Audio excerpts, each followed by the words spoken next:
ప్రజలా ఈ దినాన దేవుడు ఒక మంచి మాట మనకు సెలవిస్తున్నాడు. యెషయా గ్రంథము 49:15-16 వచనంలో, స్త్రీ తన గర్భమున పుట్టిన బిడ్డను కరుణింపకుండా చంటి పిల్లను మరచున వారైనను మరచుదురు గాని నేను నిన్ను మరువను అన్నాడు. చూడుము, నా అరచేతుల మీద నేను చెప్పి ఉన్నాను, నీ ప్రకారములు నిత్యము నా ఎదుట ఉన్నవని లేఖనం మనకు సెలవిస్తుంది.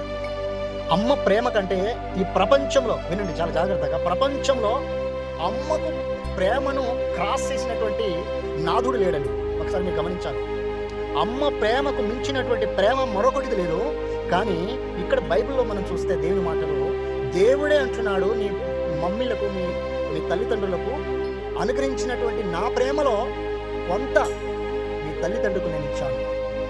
అంటే ఒకవేళ వారు పిల్లలను జాగ్రత్త చూసుకోగలుగుతారు, కానీ పాతాళంలో నుండి బయటకు తీసుకురాలేరు, మరణములో నుండి బయటకు తీసుకురాలేరు తల్లిదండ్రులు. కావున బైబిల్ తల్లిదండ్రులను మంచి ఆశీర్వాదం ఇచ్చిందండి. మంచి ఒక గొప్ప స్టేజ్ ఇచ్చింది.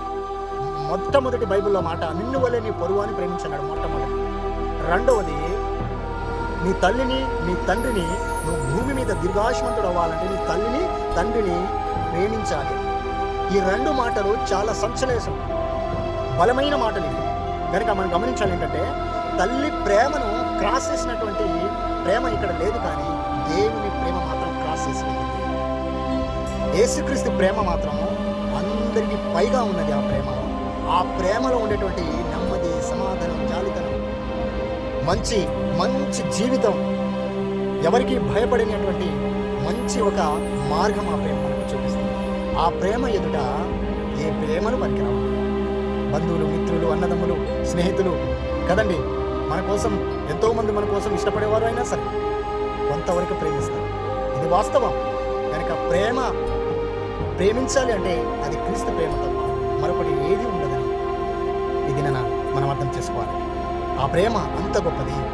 ఆ ప్రేమ మన దగ్గర నుండి వెడలిపోకముందే ఆ ప్రేమతో ఆ ప్రేమను కలిగి మనం ఈ లోకంలో జీవించాలి.